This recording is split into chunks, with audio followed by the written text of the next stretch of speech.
नारायणं नमस्कृत्य नरं चैव नरोत्तमं देवीं सरस्वतीं व्यासं ततो जयमुदीरयेत् मूकं करोति वाचालं पङ्गुं लङ्घयते गिरिं यत्कृपातमहं वन्दे परमानन्दमाधवम् यत्कृपातमहं वन्दे परमानन्दमाधवम् दौष्मन्त्यर्भरतस्यापि शान्तनस्ततसुतस्य च जजातेः ज्येष्ठपुत्रस्य जदुर्वंशानुकीर्तितः यत्रावतीर्णो भगवान् कृष्णाख्यो जगदीश्वरः वसुदेवगृहे जन्म ततो वृद्धिश्च गोकुले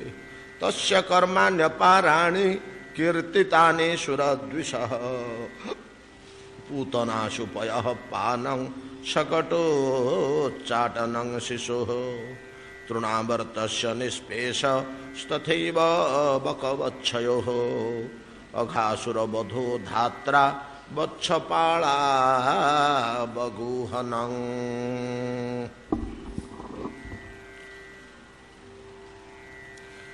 श्रील श्रुत गोस्वामी कहते सनकादि मुनिगण श्रवण करंतु।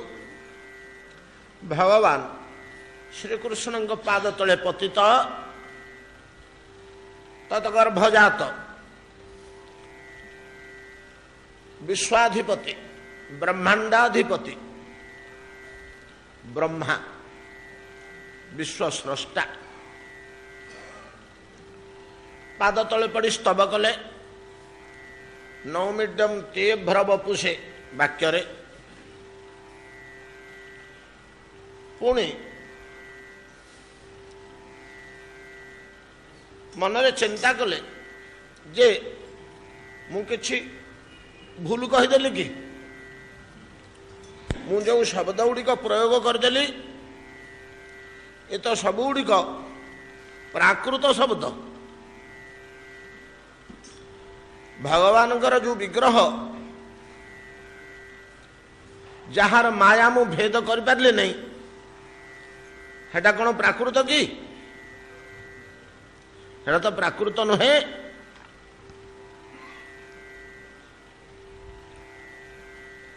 जो प्राकृत शब्द गुड़िक मु व्यवहार कली अभ्र वपुषे मेघ एक जागतिक पदार्थ वनमालिने आउ जहाँ जहाँ इत्यादि मु कहली ये समस्त गुड़िक जागतीय जागतिक पदार्थ सीना मु कहली या द्वारा मोर वाचनिक अपराध हो गला कि भगवान को जदि प्राकृत मनुष्य तुल्य विचार करा जाए ताहले मनुष्य गोटे अपराध है भल अपराध से टाणुआ अपराध। श्रीमन महाप्रभु कहते काशीरे जो सन्यासी मान सहित आलोचना है प्रकाशानंद सरस्वती सहित से महाप्रभु कहले बोले प्रकाशानंद जी आपण एत बड़ विज्ञ लोक टिके विचार करंतु तो बौद्ध माने कहते वेद ना कि भगवान बोली किसी ना से कौन से भगवान को मानती वेद को मानती से गोटे प्रकार होला से तो मानिले मोटे तुम्हें ईश्वर को मानी कहच ईश्वर शरीर प्राकृत जड़े मानुच ईश्वर को नहीं कि गोटे लोक कह मोर बापा ना कौ कालू मलाणी ता कथा अलग आउ जन कह मो बापा बस शला चोरुटा चोरी करथिला कौन बुझिले न प्रभेदटा बुझे कह मो बापा बसटा चोरटा कौटा अधिक धरणर अपराध विचार करंतु। आमे ई भलिया निकृष्ट उदाहरण न प्रयोग कले बुझी होनी कथाटा भगवान को न मानिबा गोटे अलग कथा बौद्ध माने भगवान को मानती प्रकाशानंद गला मानले तो नहीं से गला काम तुटला अपराध आउ कौन मानु तो ना मोटे तुम्हें कहूच ईश्वर अच्छा ईश्वर विश्वनेता ईश्वर विश्वद्रष्टा ईश्वर निर्गुण से तले रामकृष्ण आदि अवतार नहीं आसती से तले सगुण रूप से आसती प्राकृत मनुष्य रूप से एटा निर्णय करुच से प्रकाशानंद से दबिले एटा सत्य कथा तो अनिर्वचनीय शक्ति अद्भुत स्वरूप तापर पांचटा तीन प्रमाण नहीं थोदेले गीता भागवत आ भगवान निजे कहते दुख करी अपराध हेनी अवजानती मांग मूढ़ा मानुषी तनुमाश्रितम प्राकृत रूप बोली कहीदे ना शंकर भाष्य को ठीक बुझी न पारी परवर्ती काल रे जे निर्गुण ब्रह्म रामकृष्ण जी अवतार जो नहीं आसती प्रकृति भितर को तो ओल्लै आसती तेणु प्रकृतिर शुद्ध सत्व मूर्ति की नहीं प्राकृत रूप से आसती ये सगुण भगवान सगुण शब्दटा वेदर अच्छी उपनिषद अच्छी किंतु ताकू कौन कौटी सगुण कहुच्छी से गुण को जब आम त्रिगुण अर्थ करदे खाली गुण शब्दटा आम पाइगले बोली गुण कहले तो अनेक सद्गुण अच्छे मनुष्य भितर से गुण लगा मायामय सत्व रजतम गुण तीन टा अलगा बुझिपारे कि ए गुण अलगा सगुण भगवान को आम जदि यही गुण आनी पुरेबा ताहले आमर अपराध हलानी कि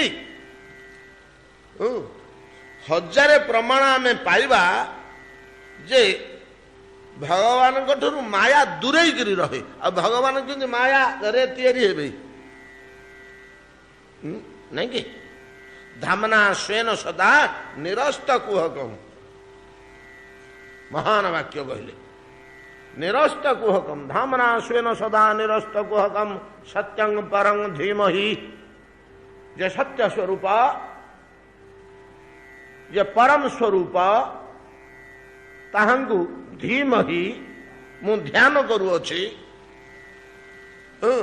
जे निरस्त कुहकम सूर्य जपरी अंधकार को दूरे रखी था अंधकार पाखु पशिपारे ना हेमती भगवान ठारू भगवान तेज भगवान महिमा मायाटा को ठेलिकी रखी थे दूर से आ त्रिगुण केमती भगवान तैयारी हे एटा तुम बौद्ध मान अपेक्षा तो बड़ अपराध करुच प्रकाशानंद सरस्वती अनेक कथा बुझी थे से एथर बुझिले अरे कथा गुड़ा तो सत्य कथा मुझे कहूली अयोध्या सार्वभौम भट्टाचार्य पंडित प्रबल जानी चैतन्यर संगे होइल पागल सार्वभौम भट्टाचार्य पंडित प्रबल जानी चैतन्यर संगे होइल पागल ताकर पाठ पढ़ा सांग तो पिलादिनर जोड़े विद्वान तो भारत से तलू सन्यासी मान भितर काशी अवस्थान करुवा प्रकाशानंद सरस्वती आउ उत्कल प्रतापरुद्र राजसभा थिबा पंडित सार्वभौम भट्टाचार्य दुटा विचित्र विज्ञ लोक तेणु से भट्टाचार्य को जानती दुख कर भट्टाचार्य भाया ज्ञानी लोक एते विद्वान लोकटे ये केमती चैतन्यर पाले पड़गला नाचुची डेउची चैतन्य को मानुची बर्तमान जो प्रत्यक्ष हेले महाप्रभु समय महाप्रभु जो जिनिस गुड़िक बुझेले हाय हा भगवान कौन बोलिक निजक दुख करी कहते अवजानते मांग मूढ़ा मूढ़ बोली से कहते निज मुहरे मत अवज्ञा कहते अवजानते मांग मूढ़ा मानुषी तनुमासरे मु मनुष्य रूप नहीं जाए बोली अवतीर्ण हो बोली मत मानुषी तनु बोली कहते परम भावम अजानंत मोर परम भावटा जापर ना हय प्रकाशानंद तुम परम भावटा जापर न ताले तुम मूढ़ नुह कौन भगवान भाषा ଭଗବାନ ଯାହାକୁ ବିରକ୍ତ ହୋଇ ମୂଢ଼ ବୋଲି କହିଲେଣି ସେଟା ଅପରାଧ ନୁହେଁ, ଆଉ କ'ଣ ହେଲା? ଅତଏବ ଭଗବାନଙ୍କର ସ୍ୱରୂପକୁ ପ୍ରାକୃତ ମାନବ ଜ୍ଞାନ କରିବା ଏକ ବଡ଼ ଧରଣର ଅପରାଧ, ବଡ଼ ଧରଣର। ସେଇଟା ଆମେ ତ ଏତେ ଗହୀରିଆ କଥା ବୁଝିପାରିବାନି, ଆମ ଆଖିରେ ତ ମଣିଷଟିଏ ଭଳିଆ ଦୋଷୀ ଯାଉଛନ୍ତି, କିନ୍ତୁ କହିଲା ବେଳକୁ ଆମେ ଯୁକ୍ତିତର୍କ ଗୋଟେ କରିବାନି ଯେ ମଣିଷ ପିଲାଟା ହଡ଼ ରଗତ ମାଂସ ଦେହ ଆମର ଯେମିତି ସେମିତି ଦେହ ଧରିକରି ସେ ଆସିକି ଅବତୀର୍ଣ୍ଣ ଜନ୍ମ ହୋଇଛନ୍ତି। ଭଗବାନ ମଣିଷ ହେଇକିରି ଆସିନାହାନ୍ତି। ଆଉ ତାହେଲେ ମାନୁଷୀ ତନୁର ଅର୍ଥ ଜୀବ ଗୋସ୍ୱାମୀ କରିଛନ୍ତି ମାନୁଷୀ ସନ୍ନିବେଶିତ ତନୁ। ଥରେ ଆମର ଆଲୋଚନା ହେଇଥିଲା ଯେ କଥା ଏଠି ମାନୁଷୀ ସନ୍ନିବେଶିତ ତନୁ। ଭଗବାନ ଯେଉଁ ଆସିଥାନ୍ତି ସେ ମାନୁଷୀ ସନ୍ନିବେଶିତ ତନୁ ମାନୁଷୀ ତନୁ। ଭୟ ଆଚାର୍ଯ୍ୟ ଗୋସ୍ୱାମୀ ଆପଣେ ସନ୍ନିବେଶିତ ତନୁ କହିଲେ କ'ଣ ନା ସନ୍ନିବେଶିତ ତନୁ କହିଲେ ମଣିଷର ଶରୀରରେ ଯେଉଁ ଯେଉଁ ସ୍ଥାନରେ ଯେଉଁ ଯେଉଁ ଅଙ୍ଗ ପ୍ରତ୍ୟଙ୍ଗ ଖଞ୍ଜା ହେବା କଥା ସେଇ ସେଇ ସ୍ଥାନରେ ସେଇ ସେଇ ଅବୟବ ଯଦି ଖଞ୍ଜା ହେଇକରି ଆମେ ମାଟିରେ କି କାଠରେ କି କଣ୍ଢେଇରେ କି କାଚରେ କି ନହେଲେ ବ୍ରୋଞ୍ଜରେ କି ନହେଲେ ଧାତୁରେ କି ନହେଲେ ସୁବର୍ଣ୍ଣରେ ମୂର୍ତ୍ତିଟେ ତିଆରି କଲେ କାନ୍ଧ ପାଖରେ ହାତ ଯୋଡ଼ିକ ଲମ୍ବିଥିବ, ଗୋରୁ ଭଳିଆ ତଳକୁ ଲଟିକି ନଥିବ, ଆଉ କହୁଣି ପାପୁଲି ଗୁଡ଼ିକ ସୁନ୍ଦର ଅଲଗା ହେଇକି ରହିଥିବ, ଆଙ୍ଗୁଠି ପାଞ୍ଚଟି ଅଲଗା ଅଲଗା ହେଇ, ମୁହଁରେ ନାକୁଟି ଉପଯୁକ୍ତ ସ୍ଥାନରେ ଥିବ, ଚକ୍ଷୁ ଦୁଇଟି କପୋଳ ତଳକୁ ଠିକ୍ ଥିବ, କେଶ ତଳକୁ ଅର୍ଦ୍ଧଚନ୍ଦ୍ରାକୃତି କପୋଳ ଥିବ। ମାନୁଷୀ ସନ୍ନିବେଶିତ ତନୁ ମଣିଷ ତନୁରେ ଯେଉଁ ଯେଉଁ ଅଙ୍ଗ ପ୍ରତ୍ୟଙ୍ଗ ଗୁଡ଼ିକ ଯେଉଁ ଯେଉଁ ସ୍ଥାନରେ ଯେପରି ଭାବରେ ସନ୍ନିବେଶିତ ହେବା କଥା ସେଇ ଢଙ୍ଗରେ ସଜେଇ ଦେଲେ ସେଇ ଢଙ୍ଗରେ ସଜେଇ ହେଇକରି ଭଗବାନ ଆସନ୍ତି। ମାନୁଷୀ ତନୁ ମାନୁଷୀ ସନ୍ନିବେଶିତ ତନୁ। ଅତଏବ ଭଗବାନଙ୍କର ଅବତାରକାଳୀନ ମୂର୍ତ୍ତି ଗୁଡ଼ିକ କସ୍ମିନ୍ କାଳେ ପ୍ରାକୃତ ପାଞ୍ଚଭୌତିକ ନୁହନ୍ତି ନୁହନ୍ତି କିନ୍ତୁ ମୁଁ ଯେଉଁ ଶବ୍ଦ ଗୁଡ଼ାକ ପ୍ରୟୋଗ କଲି ନୌମିଡ୍ୟଂ ତେଭ୍ର ବପୁଷେ ତଡ଼ିଦମ୍ବରାୟ ଗୁଞ୍ଜାବତଂଶ ପରିପିଚ୍ଛ ଲସନ ମୁଖାୟ ବନ୍ୟ ସ୍ରଜେ କବଳ ବେତ୍ର ବିଷାଣ ବେଣୁ ନାଇଁ କି ଲକ୍ଷ୍ମ ଶ୍ରୀ ମୃଦୁପଦେ ପଶୁପାଙ୍ଗ ଯାହା ସେସବୁ କହିଦେଲି। ଗୋପାଳ ଘରେ ଜନ୍ମ ହେଇଛ, ଗୋପାଳ ଗର୍ଭରୁ ଜନ୍ମ ହେଇଛ, ପଶୁପାଙ୍ଗ ଯାୟ କ'ଣ କହିଲେ ପଶୁପ ଅଙ୍ଗ ଯାୟ ତା ଦେହରୁ ତୁମେ ଜନ୍ମ ହେଇଛ। ଭଗବାନ କି ଦେହରୁ ଜନ୍ମ ହୁଅନ୍ତି ନାଇଁ କି? ଅତଏବ ଶ୍ରୀମୂର୍ତ୍ତି ଯାହା ମୁଁ ଦେଖିଲି ମୁଁ ତ ପ୍ରାକୃତ ଦେବତା, ମୋର କାର୍ଯ୍ୟ ତ ପ୍ରକୃତି କି ନେଇ, ମୁଁ ଜାତିରେ କୁମ୍ଭାର, ମାଟିରେ ମୂର୍ତ୍ତି ଗଢ଼ିବା ହେଲା ମୋର କାର୍ଯ୍ୟ ନାଇଁ କି? ପଞ୍ଚମହାଭୂତରେ ବସ୍ତୁ ନିର୍ମାଣ କରିବା ବ୍ରହ୍ମାଙ୍କ କାର୍ଯ୍ୟ ନା ଆଉ କ'ଣ? ତେଣୁ ମୋତେ ଯେମିତି ଦୁଶିଲା ମୁଁ ସେମିତି କହିଦେଲି ବିହୁଳିତ ଭାବରେ, କିନ୍ତୁ ଭୁଲ କହିଦେଲି କି? ଆଉ ପ୍ରାକୃତ ଅର୍ଥ ହେଇଯିବ କି ଯେ ଲୋକେ ଅଧମ ଲୋକମାନେ ବସିକରି ବିଚାର ଆଲୋଚନା କରିବେ ଝାଞ୍ଜପିଟା ମଠରେ, ସେ କହିବେ କି ପ୍ରାକୃତ ଜ୍ଞାନ କରିଦେବେ କି? କ'ଣ ବୁଝିପାରୁଛନ୍ତି ନା? ପ୍ରାକୃତ ଜ୍ଞାନ କରିଦେବେ କି? ନାଇଁ ନାଇଁ, ମୁଁ ଯେଉଁ ବର୍ଣ୍ଣନା କଲି ରୂପର ବର୍ଣ୍ଣନା ସେଥିରେ ଅପ୍ରାକୃତ ତାର ଗନ୍ଧ କିଛି ରହିଲାନି ତ, ସବୁବେଳେ ତ ପ୍ରାକୃତ ଶବ୍ଦ ଦେଇଦେଲି। ଗୁଞ୍ଜ ପରିପିଚ୍ଛ, ପରିପିଚ୍ଛ କହିଲେ ଉତ୍କୃଷ୍ଟ ପୁଚ୍ଛ। ମୟୂର ଗୋଟେ ଅଛି ତାର ପିଞ୍ଛ 20-25ଟା କି 50-60ଟା ଅଛି, ତା ଭିତରେ ଉତ୍ତମ ଯେଉଁ ଯୋଡ଼େ 3ଟା ଏକଦମ ଠିକ ଅବସ୍ଥା, ପୁରୁଣା ହେଇଯାଇନି, ନୂଆ କଷି ହେଇନି, ଠିକ ଅବସ୍ଥାରେ ବିକଶିତ ହେଇଛି, ସମ୍ପୂର୍ଣ୍ଣ ଚଉଡ଼ା ହେଇ ସୁନ୍ଦର ଭାବରେ ଯିଏ ରହିଛି ପରିପିଚ୍ଛ। ପରିପିଚ୍ଛ କହିବାର ତାତ୍ପର୍ଯ୍ୟ ମେଞ୍ଚାଏ ପୁଚ୍ଛ ତ ଥାଏ ମୟୂରର, ତା ଭିତରେ ଯେଉଁ 2-3ଟା ଏକଦମ ସବୁଠୁ ଉତ୍ତମ ପୁଚ୍ଛ, ସେଇଟାକୁ ପରିପିଚ୍ଛ ବୋଲି କହୁଛନ୍ତି। ଗୁଞ୍ଜ କାଇଁଚ ନାଇଁ କି? ବନ୍ୟ ସରୋଜ ବଣର ଫୁଲ ଫଳରେ ମାଳା ଯେଉଁ ତିଆରି ହେଇଛି ସବୁବେଳେ ତ ପ୍ରାକୃତ ବସ୍ତୁ କଥା ମୁଁ କହିଦେଲି। ଏମିତି ପ୍ରାକୃତ ବସ୍ତୁରେ କ'ଣ ଗୋଟେ ମୂର୍ତ୍ତି ତିଆରି କରିପାରିବେନି କି? ବଣର ମାଳା ଆଣିକରି ଲମ୍ବେଇ ପାରିବା, କାଇଁଚରେ ମୟୂର ପୁଚ୍ଛରେ ଗୋଟିଏ ମୂର୍ତ୍ତି ଇଏ ଅଙ୍ଗ ସଜେଇ ପାରିବା, ଆଉ ଅଭ୍ରବପୁଷ ଲୋକ ତ ମଧ୍ୟ ଅଛନ୍ତି ସଂସାରରେ, ଏମିତି ଅଙ୍ଗ ସଜେଇ ପାରିବା, ସବୁଗୁଡ଼ିକ ପ୍ରାକୃତ ହେଇଗଲା। ତେଣୁ ଏଥିରେ ମୋର ଅପରାଧ ହେଇଗଲା କି? ଆଉ ତେଣୁ ସାଙ୍ଗେ ସାଙ୍ଗେ ବ୍ରହ୍ମା एमती गोटे श्लोक कहउचंती जो श्लोक पूर्व श्लोक जदि कहार भगवान श्रीमूर्ति प्राकृत बोली धारणा सृष्टि थाए मूल पोछ से सफा हो मन गहरिया कथा गुड़े काली आम आलोचना करछे तो ग्रहण कर पारि नथिबे भलरे विरक्तिया विरक्तिया लगे अल्प सड़ा कड़ा जिन गुड़ाक कौन कहले द्वितीय श्लोक प्रथम श्लोक काले अपराध हो जाइथिबो काले लोके प्राकृत बोली ग्रहण कर पकेबे अप्राकृत तार किसी गंध रहिलानी तेणु कहउछंती अस्यापि देव वपुषो मदनुग्रहस्य स्वेच्छामयस्य नतु भूतमयस्य कोपि नेसे मही त्ववसितुं मन शान्तरेण साक्षात तबैव किमु तत्व सुखानुभूते। ए प्रभु मुझे कहीदेली आपण को अभ्रवपुषे तड़िदम्बराय वन्यस्रजे सज्जित इत्यादि कहीदेली सीना किंतु आपणकर जो मूर्तिटा मुझे देखुची सामने एटार मही बकतु न सेके मु समर्थ हूँ निरा हो पार यार महिमाटा को धरी पारुनी मु पूर्व श्लोक जो रूपटी कहली सेटा प्राकृत कि अप्राकृत कि आउ कौन कि आउ कि पदार्थ मुझे कही पारुनी नेसे मही काली आलोचना करछे ये शब्द गुड़ा को धरतु नेसे मही तो अवसितुम अवसितुम निर्णय करने को बुझा अवसितुम न सेके न इसे न सेके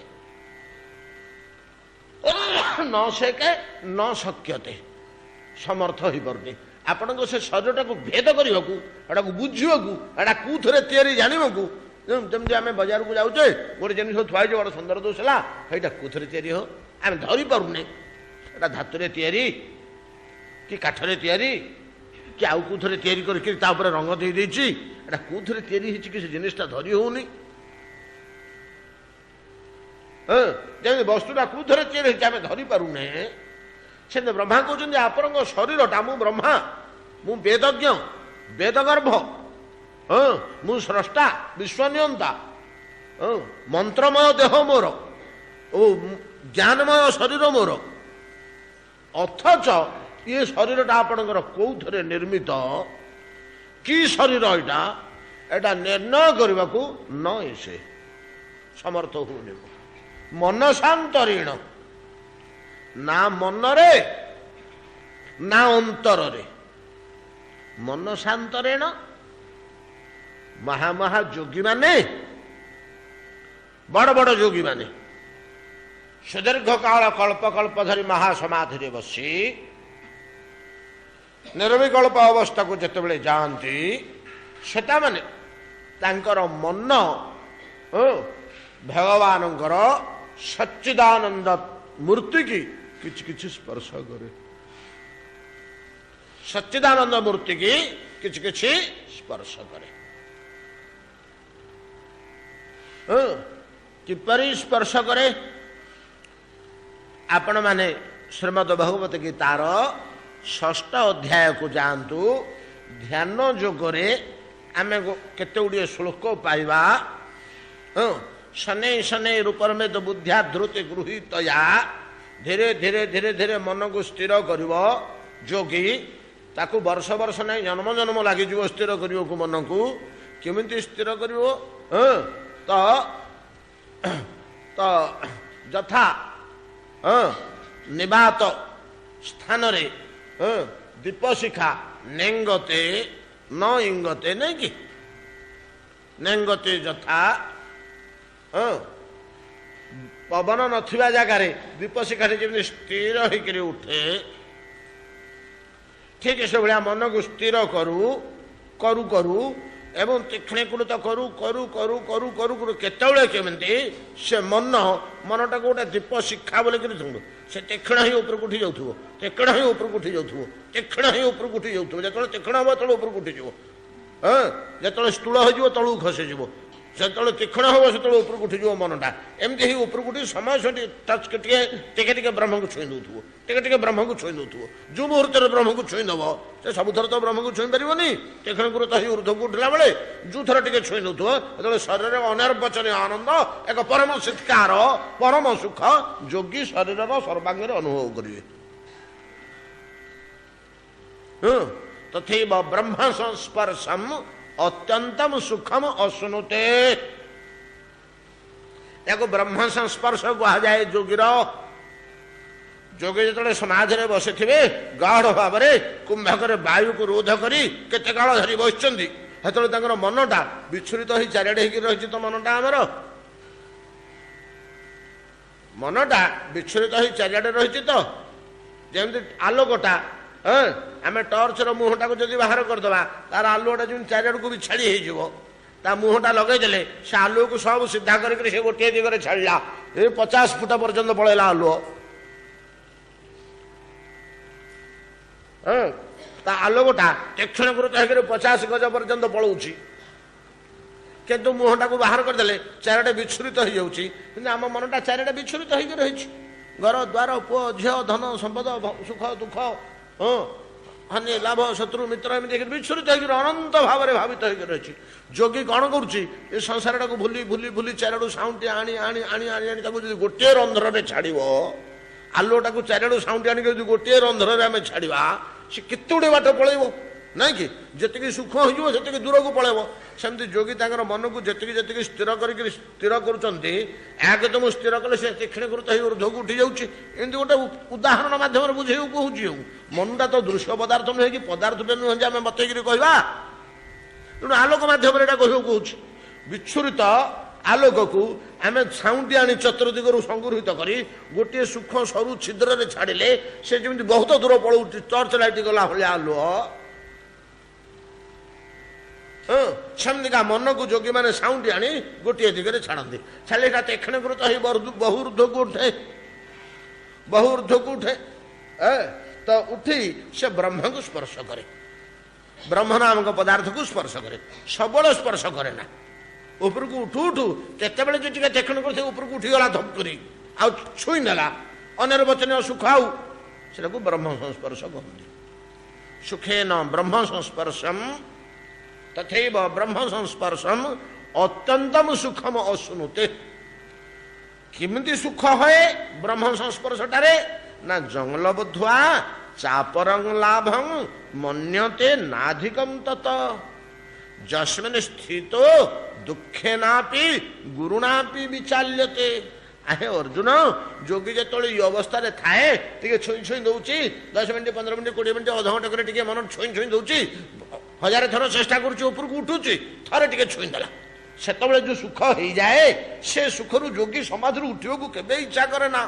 ଏବଂ ସେତିକିବେଳେ ଯୋଗୀ ମନେ କରେ ଯେ ଏଡ଼େ ସୁଖ ଆଉ କୋଉଠି ହେଲେ ନାହିଁ, କୌଣସି ଭୋଗ ବିଳାସରେ ଏଡ଼େ ସୁଖ ଆଉ ନାହିଁ। ଜଙ୍ଗଲ ବୁଦ୍ଧ୍ୱା ଚ ଅପରଂ ଲାଭଂ ମନ୍ୟତେ ନ ଅଧିକଂ ତତଃ। ତାଠାରୁ ଅଧିକ ସୁଖ ଆଉ ଜଗତରେ କୋଉଠି ହେଲେ ନାହିଁ।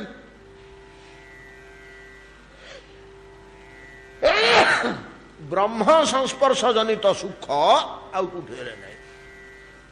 ଏହି ପ୍ରକାରରେ ଯୋଗୀ ମନ ଦ୍ୱାରା ଆପଣଙ୍କର ଏ ରୂପର ତେଜକୁ ସ୍ପର୍ଶ କରେ। ମନ ଶାନ୍ତ ଋଣ, ସେଇ ମନ ଦ୍ୱାରା, ମୁଁ ତ ଯୋଗୀ ଲୋକ, ମୋଠୁ ସମସ୍ତେ ଯୋଗ ଶିଖିଛନ୍ତି ନା। ଆଉ ବ୍ରହ୍ମା କହିବା କଥା, ଏଇଟା ଖୋଲିଦେବ, ମୁଁ ତ ଯୋଗୀ ଲୋକ, ଯୋଗ ସମସ୍ତେ ମୋଠୁ ଶିଖିଛନ୍ତି, ଜ୍ଞାନ ସମସ୍ତେ ମୋଠୁ ଶିଖିଛନ୍ତି। ମୁଁ ହଉଛି ବେଦ ଗର୍ଭ।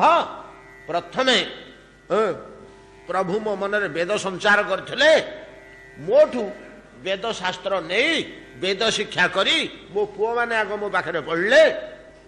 ଚତୁଷନ ଆଉ ଅତ୍ରି ମରିଚି ଭୃଗୁ ପ୍ରଭୃତି ଋଷି 10 ମାନସ ପୁତ୍ର, ତାପରେ ଅନ୍ୟାନ୍ୟ ଋଷିମାନେ ପଢ଼ିଲେ, ଅନ୍ୟମାନେ ପଢ଼ିଲେ, ଧୀରେ ଧୀରେ ବ୍ୟାପକ ହେଇଗଲା। ହେଲେ ଜ୍ଞାନ ଶିକ୍ଷାଟା ମୋଠୁ ଆରମ୍ଭ ହେଲା। ସେମିତି ଯୋଗ ଶିକ୍ଷାଟା ମଧ୍ୟ ମୋଠୁ ଆରମ୍ଭ ହୋଇଛି। ଯୋଗ ଜ୍ଞାନ ଶିକ୍ଷା ମୁଁ ଦେଇଛି। मन को नियंत्रण करी योगी माने मनर कार्य साधन करी मन को प्रेरण करी ब्रह्म संस्पर्श रूप भगवत आनंद संग्रह करती। अंतरेण मनर आउ टिके अभ्यंतर रे थिबा मनर आउ टिके अभ्यंतर रे किए अछि किए अछि के कहिबे बुद्धि मनर आरपटे अछि बुद्धि अंतर अभ्यंतर आउ टिके आरपट को आम तलू जीवा शरीर पंचमहाभूत पंचमहाभूत पर गोटाक पर गोटे तापर को गोटे तापर को गोटे तापर प्रथम माटी माटी उपर को पानी आम शरीर भितर माटी माटी उपर को पानी उपर को अग्नि देहर ताती तापर को वायु तापर को आकाश एरे तैयारी देहटा वायुठू आम वायुटा किसी किसी धरुचे शरीर भितर चल प्रचल हवा आकाशटा को धरी पारने आकाश उपर को रहा शब्द स्पर्श रूपर सगंध शब्द उपर को मन मन उपर को बुद्धि बुद्धि उपर को जीवात्म एति तो नहीं कि इंद्रियाणी परान्या भूल कहली भर 10टा इंद्रिय फेर रहिले 10टा इंद्रिय को आम मझे छाड़गले पंचमहाभूत पर कर्मेन्द्रिय 5टा कर्मेन्द्रिय पर ज्ञानेन्द्रिय 5टा ज्ञानेन्द्रिय 5टा पर मन मन पर बुद्धि यहाँ आम शरीर नहीं कि 18टा जिन तो कौन मो 18टा दिन पंच ज्ञानेन्द्रिय पंच कर्मेन्द्रिय पंच तन्मात्र 15 मन बुद्धि अहंकार आउ कौन कि 18टा जिन ही रही मनर आरपटे कौन रही बुद्धि गीतार श्लोक गुड़ाक टे देखले हम ना इंद्रियाणी परान्याहु इंद्रियभ्यो परं तापरपटे मन मनस तु परा बुद्धि जह बुद्धे परतस्तु सह बुद्धिर आरपटे जे अच्छी से हूँ आत्मा। अर्जुन पचारे आज्ञा आत्मा किए ना तुम देह भितर अच्छी ना आज्ञा केमती मुझे जानवी ना कर्मेन्द्रिय कर्मेन्द्रिय आरपटे ज्ञानेन्द्रिय ज्ञानेन्द्रिय आरपटे मन मन आरपटे बुद्धि बुद्धि आरपटे जे अच्छी से तो आत्मा आउ कौन। अतएव बुद्धि जदि मनर अंतराल रहिला ब्रह्मा कहते आपण शरीरटा र महिमा मु मन शांतरेण अवसित न सेके बुझा समर्थ होनी बुझी तो पारुनी शरीरटार महिमा बुझीपारुनी आपण रूप देहटार महिमा केमिति ना मनसा मन कथा आलोचना कले जोगी मैंने मनरे ब्रह्म संस्पर्श करती आउ अंतरेण बुद्धि द्वारा केमती है कि ज्ञानीगण निरंतर ब्रह्म चर्चा करी करी करी करी नेति नेति वाक्य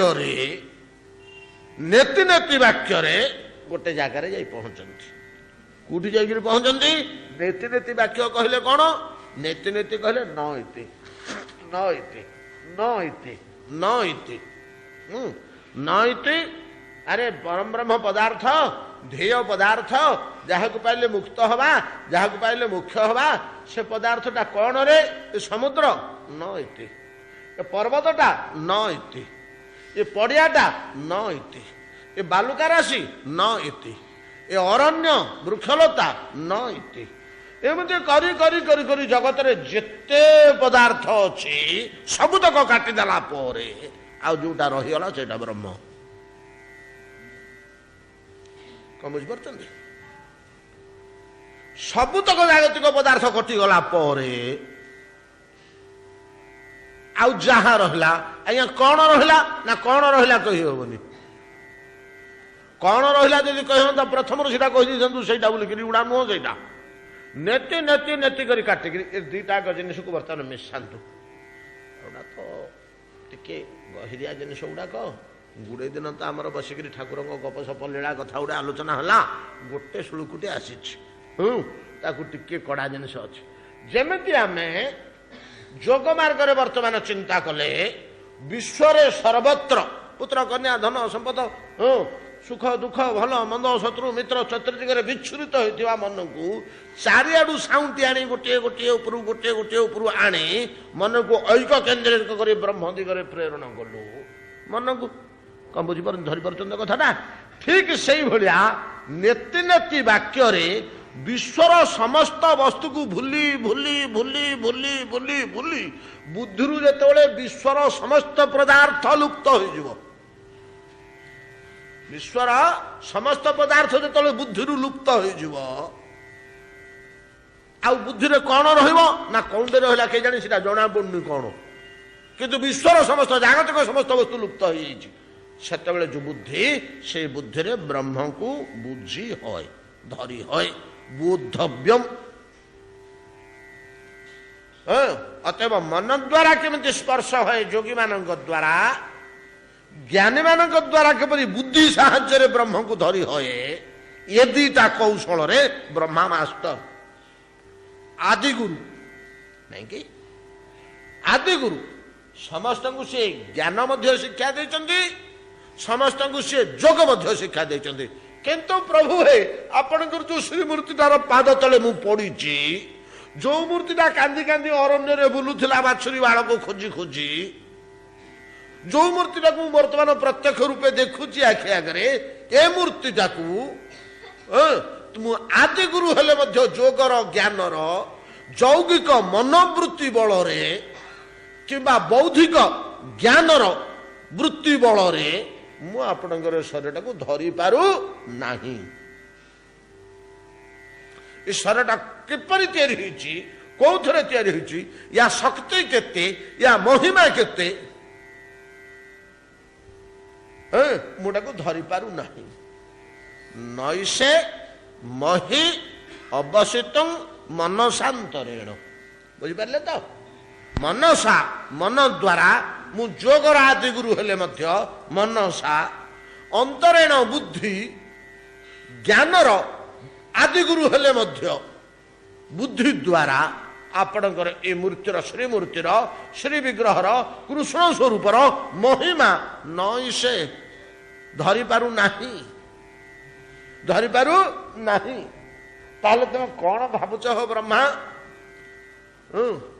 ना ये शरीरटा को तुम कौन भावुच ना प्रभु मु भावुची ये शरीरटा बोधे हेइथिबो स्वेच्छामय न तो भूतमय कोपी एड़ा कौन समय भूतमय नुहे पंचभौतिक नुहे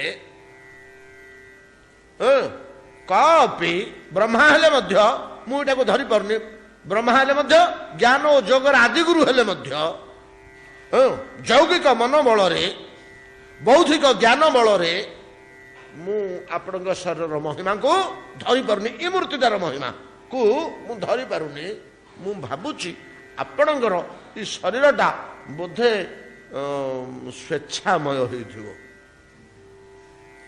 ए ब्रह्मा स्वेच्छामय बोले कौन हो ना हाँ आज्ञा सेमती गोटे रहस्य रही एटा बुझा टे जदिव कठिन आ समस्ते जानते स्वेच्छामय गोटे रही आपणकर शरीर कौन स्वेच्छामय ना स्वेच्छामय कहले कौन कि आपणकर स्वजन माने परम भक्तगण प्रेमी भक्तगण प्रेमी भक्तगण प्रेमी भक्त कौन हो भक्त तो भक्त आ प्रेमी भक्त कौन ना भक्त तो समस्ते जी जाई मुंडिया मारला टे कांदला टे स्तव स्तुति कला से समस्ते तो भक्त आ प्रेमी भक्त बोले कौन कि आज्ञा जार भक्तिर भाव एते प्रबल जे भक्तिर विहलतार से ये अवस्था प्राप्त हो नीति नियम भल मंद तार बाह्य ज्ञान ना समय भूल कम गोटे मध्य कर दूची भक्तिर विहलतार कर दूची काली आलोचना करछे सब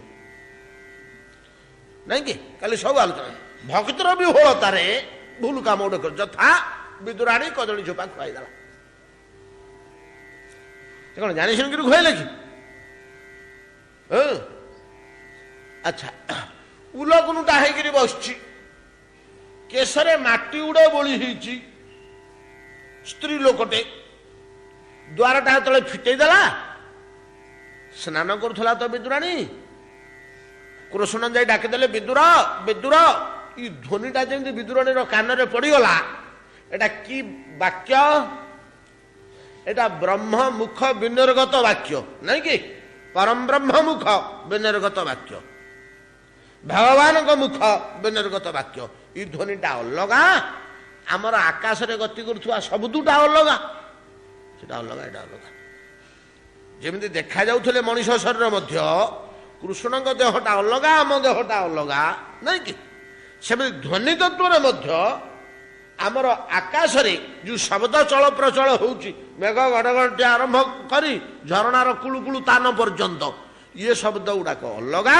ଭଗବାନଙ୍କ ମୁହଁରୁ ନିର୍ଗତ ହେଉଥିବା ବାକ୍ୟ ଶବ୍ଦର ପ୍ରଭାବ ଅଲଗା। ସେ ପ୍ରଭାବଟା ସବୁଠି କାମ କରିବନି।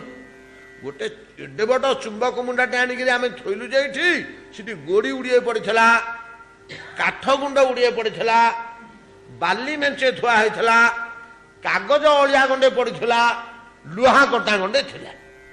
ଇଏ ସବୁଗୁଡ଼ାକୁ ଛାଡ଼ିଦେଲା। ଚୁମ୍ବକ ମୁଣ୍ଡାଟା କ'ଣ କଲା? ଲୁହା କଣ୍ଟା ଗୁଡ଼ାକୁ ଟାଣି ଆଣିଲା। ଠକ୍ ଠକ୍ ଠକ୍ ଠକ୍ ଆସିକରି ଚୁମ୍ବକ ଦେହରେ ଲାଗିଗଲେ। ଯୋଉ କିରେ ଓଜନିଆ ଜିନିଷ ଗଳିଯିବ ଦେହରେ, ଏଗୁଡ଼ାକ ଆସିକରି ଲାଗିଗଲା। କାହିଁ ବାଲି ଗୁଡ଼ା ତ ଆସିଲାନି, କାଠ ଗୋଟି ଗୁଡ଼ାକ ତ ଆସିଲାନି, ଗୁଡ଼ି ଗୁଡ଼ାକ ତ ଆସିଲାନି। ଏଗୁଡ଼ାକ କାହାକୁ ସ୍ପର୍ଶ କଲାନି? ଚୁମ୍ବକ। ବୁଝିପାରିଲେ ନା? କାହାକୁ ଟାଣିକିରି ଆଣିଲା? ନା ଲୌହ ଜାତୀୟ ପଦାର୍ଥକୁ ଯେମିତି ଅୟସ୍କାନ୍ତ ମଣି ଟାଣି ନେଇ ଆସେ, ଠିକ ତଦ୍ରୂପ ନିର୍ମଳ ହୃଦୟ ଭକ୍ତି ବିହଳିତ ଚିତ୍ତ ରେ କୃଷ୍ଣ ମୁଖ ବିନିର୍ଗତ ବାଣୀଟା ଯେପରି କ୍ରିୟା କରିବ, ଆମମାନଙ୍କ କାନରେ ସେମିତି କ୍ରିୟା କରିବନି।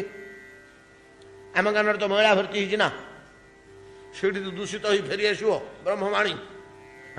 ଖାଲି ମଇଳା ଗୋଟେ କାନରେ, ତେଲ ଟିକେ ପକଉନି କେବେ, ନାଇଁ କି? ହେଲେ ବିଦୁରାଣୀର ଶରୀର ଯେତେବେଳେ କାନରେ ଏ ଶବ୍ଦ ବାଜିଗଲା, ତା ଭିତରେ ଯୋଉ ଭକ୍ତି ଆଉ ପ୍ରେମ ରହିଥିଲା, ଇଏ ବାଣୀ ତାକୁ ଉଛୁଳେଇ ଉଠେଇଲା, ଆନ୍ଦୋଳିତ କରି ଉଠିଲା ତା ଭିତରେ। ସେତେବେଳେ ସେ ଭୁଲିଗଲା ଯେ ମୁଁ ଗାଧୁଆରେ ଅଛି, ମାଟି ଉଡ଼େ ବାଳରେ ବୋଳିଛି, ଧୋଉଥିଲି, ମୋ ଦେହରେ ବସ୍ତ୍ର ନାହିଁ, ବସ୍ତ୍ର କାନ୍ଥ ଉପରେ ପଡ଼ିଛି, ଏ ଜ୍ଞାନ ଆଉ ତାର ନାହିଁ। ସେଇଠୁ ଦୌଡ଼ିଲା। ସେଇ ଅବସ୍ଥାରେ ବିଦୁରାଣୀ ସେଇଠୁ ଦୌଡ଼ିଲା। ଦୌଡ଼ିକିରି ଯେତେବେଳେ ଦରଜାଟା ଖୋଲି ଦିଏ, କୃଷ୍ଣ ଛିଡ଼ା ହେଇଛନ୍ତି ଆଗ ଗାଢ଼ ବୋଲେ, ପ୍ରଭୁ ମୋ ଘରକୁ ଆପଣ ପଳେଇ ଆସିଲେ, ଆସନ୍ତୁ ଆସନ୍ତୁ ଆସନ୍ତୁ, ହାତ ଧରିକି ଡାକି ନେଇଗଲା। ଦରଜାଟା ସେମିତି ମେଲା ହେଇଛି, ବାହ୍ୟ ଜ୍ଞାନ ତ ନାହିଁ ଆଉ କ'ଣ। ନେଇ ପଳେଇ ଆସିଲା କୃଷ୍ଣଙ୍କୁ, ଆସନରେ ବସେଇଦେଲା। ହେଲା ଆହା, ମୁହଁଟା ତ କଳା ପଡ଼ିଯାଇଛି, ପୋଛି ପକେଇଲା ମୁହଁକୁ, ଝାଳ ଲାଗିଯାଇଛି ଖରା ବାଜିକିରି। କିଛି ଖାଇନ କି ସକାଳୁ? କଦଳୀ ଚାରଟି ଥୋଇଥିଲା ଭୋଗ ଲଗେଇବ ବୋଲି। ଆଜି ତ ଘରେ ରୋଷେଇ ନାହିଁ, ବିଦୁର ପଳେଇଛନ୍ତି ସିଆଡ଼େ। ସେ କଦଳୀ ଗୁଡ଼ିକ ଖାଇଦିଅନ୍ତୁ, ତା ଆଗ ଖଣ୍ଡେ ଦିଟାକୁ କେଡ଼େ ଭୋକ ଲାଗୁଥିବ। ଛଡ଼େଇକିରି କଦଳୀ ଗୁଡ଼ିକ ଫୋପାଡ଼ି ଦେଉଛି, ଚୋପା ଗୁଡ଼ିକ ଖାଉଛି। ଭଗବାନ କୃଷ୍ଣ କ'ଣ କଲେ ନା, ଦେହରେ ଥିବା ଉତ୍ତରୀୟଟା, ନୀଳ ରଙ୍ଗର ଉତ୍ତରୀୟଟା, ସେଇଟାକୁ ପକେଇଦେଲେ। କାହା ଉପରେ? ବିଦୁରାଣୀର କାନ୍ଧ ଉପରକୁ। ନିଜ ଦେହରୁ ବାହାର କରି, ତାର ତ ବାହ୍ୟ ଜ୍ଞାନ ନାହିଁ, ତା ଦେହରେ ତ ବସ୍ତ୍ର ନାହିଁ, ଏମିତି ଅବସ୍ଥାରେ ବସିଛି, ସେ ତ ବିହଳିତ ହେଇଯାଇଛି, ୟାକୁ ତଇଲେ କିଛି କରିହେବନି। ଇଏ ପ୍ରକୃତି ତ ନହେଲା ପର୍ଯ୍ୟନ୍ତ କିଛି ବୁଝିବନି କି ଜାଣିପାରିବନି। ଯେମିତି ଛୋଟ ଶିଶୁଟେ, ମାସିକିଆ ଶିଶୁଟେ, ଆଉ ତାକୁ ଆମେ ଯେତେ ବୁଝେଇଲେ, ନାଇଁ ତୁ ୟାଡ଼କୁ ପଳେଇଆ, ସିଆଡ଼େ ତତେ ପିମ୍ପୁଡ଼ି କାମୁଡ଼ି ପକଉଛି, ୟାଡ଼କୁ ପଳେଇଆ କହିଲେ ସେ ବୁଝିବ କି? ସେମିତି ଅବସ୍ଥା ତ ତାର ହେଇଯାଇଛି। ପ୍ରେମ ବିହଳିତ ଅବସ୍ଥା, ଭକ୍ତି ବିହଳିତ ଅବସ୍ଥା। ତେଣୁ ବସ୍ତ୍ର ଖଣ୍ଡାକ ନିଜର ଉତ୍ତରଟି ବାହାର କରି ତା ଉପରେ ପକାଇଦେଲେ। ସେତେବେଳେ ସେ କଦଳୀ ଛଡ଼ଉଥିଲା, କଦଳୀ ଛଡ଼ଉଥିଲା, ଦି କାନ୍ଧରେ ଯେତେବେଳେ ବସ୍ତ୍ରଟା ପଡ଼ିଗଲା, କଦଳୀଟା ଆଉ ହାତ ଦିଟା ରହିଗଲା ବସ୍ତ୍ର ଭିତରେ, ଆଉ ବିଦୁରାଣୀକି ଦୁଷିଲାନି। ସେ ସାଙ୍ଗେ ସେଇଟା ଫୋପାଡ଼ି ଦେଲା। କଦଳୀ ଚୋପା ଛଡ଼େଇ ପାରୁନି, ସେ କଦଳୀ ଚୋପା ଛଡ଼େଇ ଦେଲା। ଡାହାଣ ହାତରେ ଶଶଟି ଧରିଛି, ଇଆଡ଼େ ପଛପଟକୁ ଫୋପାଡ଼ି ଦେଲା। ବାଁ ହାତରେ ଚୋପା ଗୁଡ଼ିକ ଡେମ୍ଫ ସହ ପୁରେଇ ଦେଲା। ଇଏ ଯେମିତି ବଢ଼େଇଛି, ସେ ସାଡ଼ୁ ମଧ୍ୟ ଦୂରରୁ ଆଁ କରିକିରି ମୁହଁ ଆଣିଲେଣି।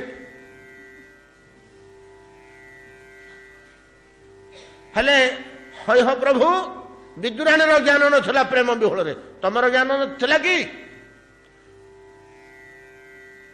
ତମେ ଗୋଟିଏ ଆଣିକିରି କଦଳୀଟା ଖାଇଲନି?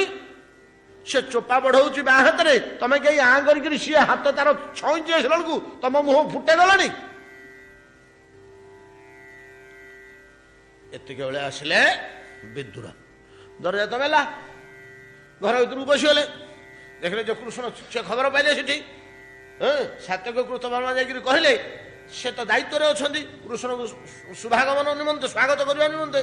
କୃଷ୍ଣ ଯାଆନ୍ତି ନା, କୃଷ୍ଣ ଆପଣଙ୍କ ଦ୍ୱାରା ଓହ୍ଲେଇ ପଡ଼ିଲେ। ବୋଲେ ମୁଁ ଏଇଠି ରହିଯିବି, ଆଉ ମୁଁ ସେଠିକି ଯିବିନି, ମୁଁ ମଧ୍ୟସ୍ଥ ହେଇକିରି ଆସିଛି। ଏକତରଫା ହେଇକିରି ତାଙ୍କ ଘରେ ଖାଆ ପିଆ କରିବା ଆମର ଉଚିତ ହେବନି। ଲୋକ କହିବେ ଖାଇବାକୁ ପିଇବାକୁ ଦେଇକିରି, ଟଙ୍କା ପଇସା ଦେଇକିରି ତାଙ୍କର विचार पार्सालिटी ହେଇଗଲା। तेणु मु विद्रोहरे रही जाऊँ तमें पढ़।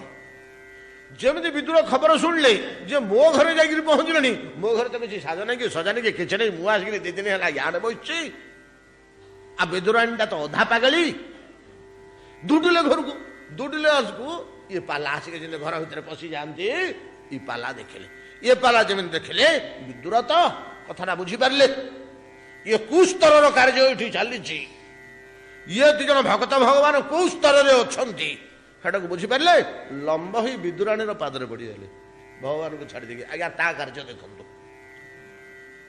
भगवान को छाड़ी भारजा पाद तले पड़ कौन ता भितर रहस्य अच्छी विदुरंग भाया लोक भगवान से बस छाड़ी विदुराणी पाद तले लंब हो पड़े धन्य धन्य तू विदुराणी एतिक बेले स्पर्श करदे कि प्रेम संचार हो प्रज्वलित अवस्था ता भितर प्रेम अच्छी तो प्रेम संचार हो वृंदावन दास गोस्वामी चैतन्य भागवत ग्रंथरे यार सिद्धांतटी देले एटा तो मूल्यवान जिनिस शेष सिद्धांतटी कौन कहते भक्तेरे नाचाए प्रेम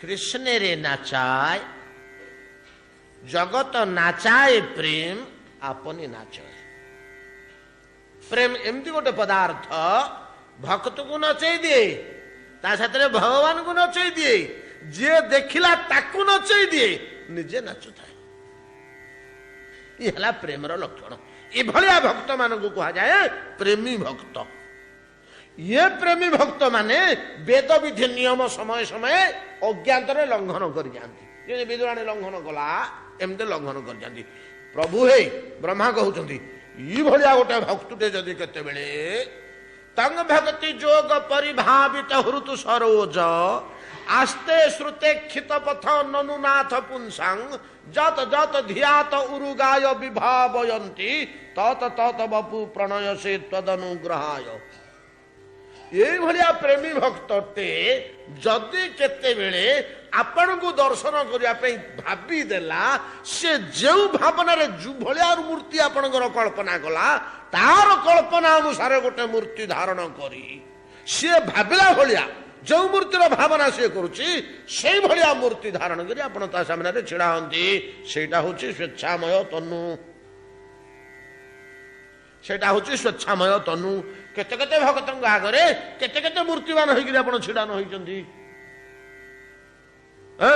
प्रहलाद आगे गोटे मूर्ति धरिक छिड़ा हेले सत्यवान सत्यव्रत मुनि आगे गोटे मूर्ति धरिक छिड़ा हेले नहीं कि किए केतबेले केमिति भावना करछि ता भावना अनुसार आपण रूप नहीं छिड़ा हंती भक्तर भावना अनुसार रूप ग्रहण करी आपण छिड़ा हुंती सेई रूपटा को स्वेच्छामय तनु कहा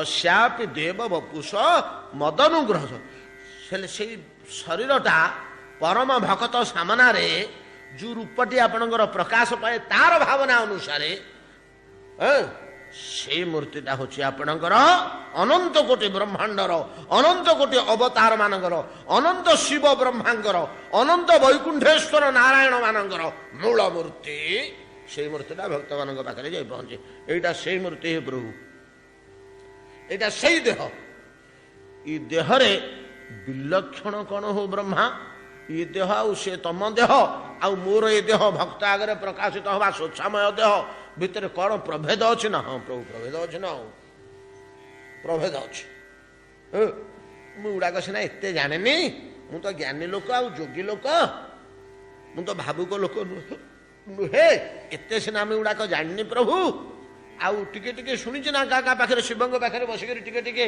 से भावुक लोक से भक्तिमान लोक पाखे भक्ति अच्छी साथ बसी अन्य मान भर बसी आमर से पिला 4टा घरे अच्छा चतुसन बोली से गुड़ाक मोठू अधिक पढ़ीगले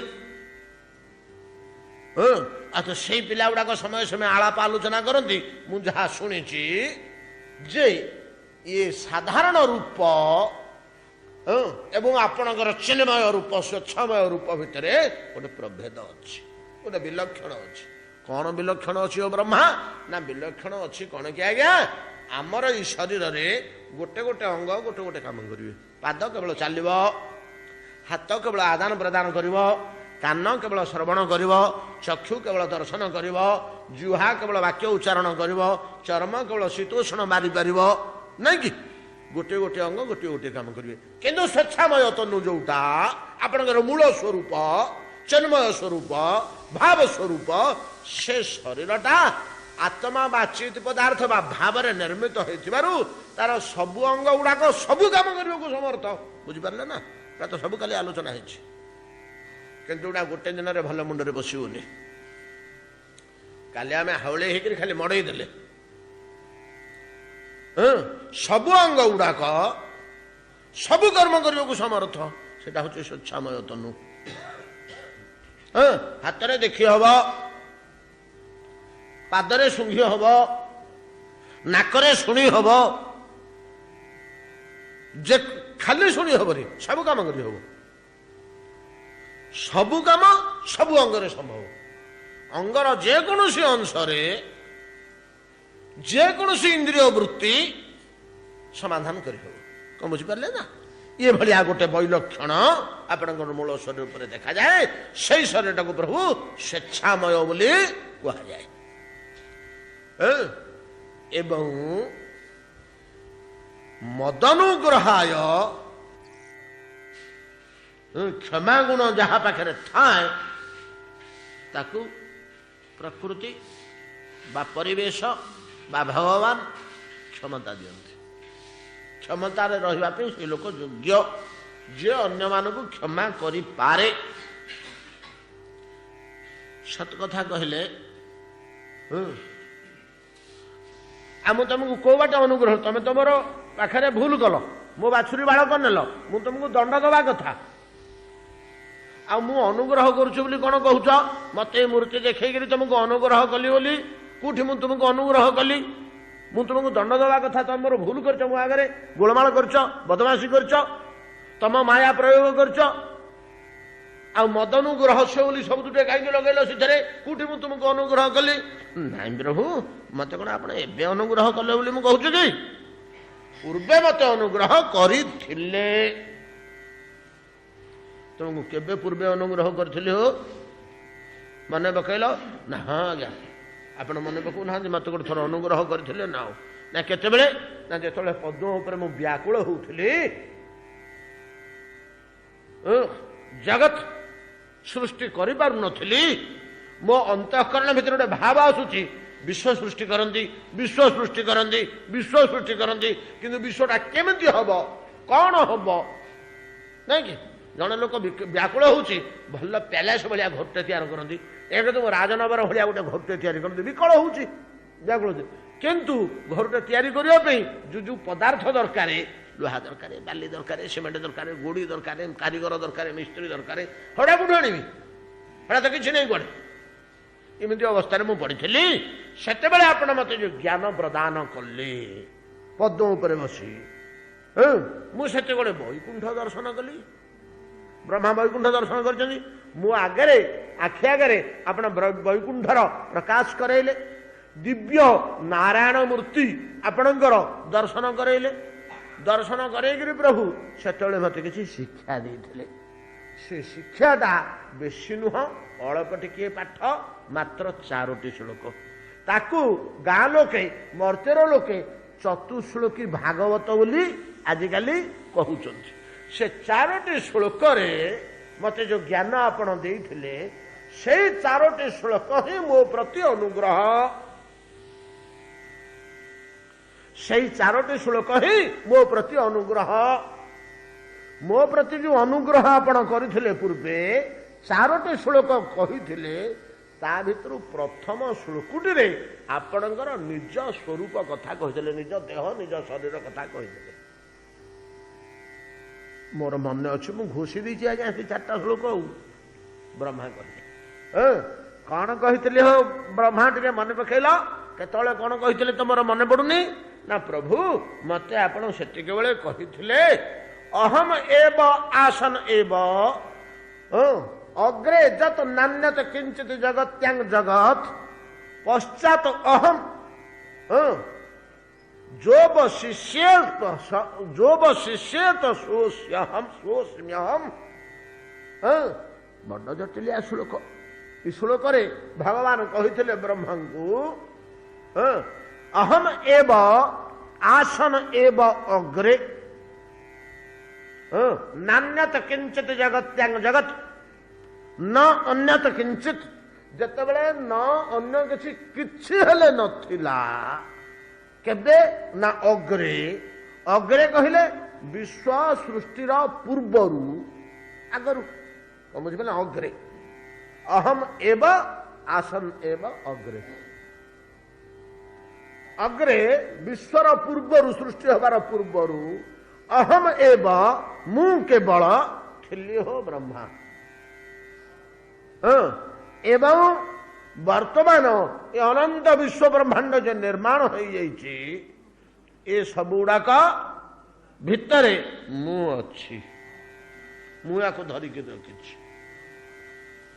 मु जदि न धरबी इटा रही जमी आम देह भितर थिबा आत्मा आम देहटा को जदि न धरब ताहले देहटा रही पचिजीव सड़ीजीव से भितर धरिकी रखी बोली आम 80 वर्ष होला 60 वर्ष होला अच्छे नहीं पुची जाऊने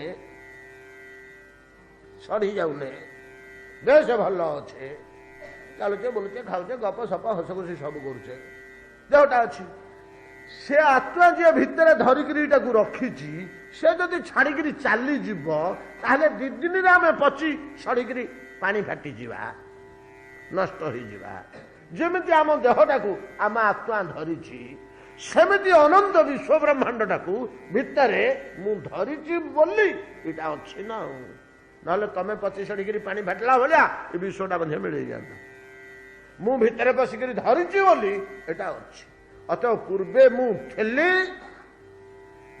श्लोक कहते वर्तमान मु अच्छी एवं जह अवशिष्येत ये विश्व ब्रह्मांड प्रलय हो गला जहा अवशिष्ट रही अवशिष्ट बेले आ कौन हो ब्रह्मा से मुझे थी पूर्व मु थी वर्तमान मु अच्छी पर मु थी नहीं कि पूर्वे मु थी वर्तमान मध्य मु अच्छी भविष्य विश्व प्रलय हो गला पर मु थी प्रभु सेते बेले आपण मते थियोरी बतई एबे प्रैक्टिकल देखई देले को मूर्ति रे आपण विश्व सृष्टि पूर्व थांती को मूर्ति रे आपण विश्व को धारण करी थांती को मूर्ति रे विश्व प्रलय हो गला पर मध्य आपण अवशिष्ट रहंती सेही मूर्तिटा होची आपणकर एई शरीर तेणु ई शरीरटार महिमा जानिबा को मु समर्थ होनी प्रभु कि अद्भुत रूप ये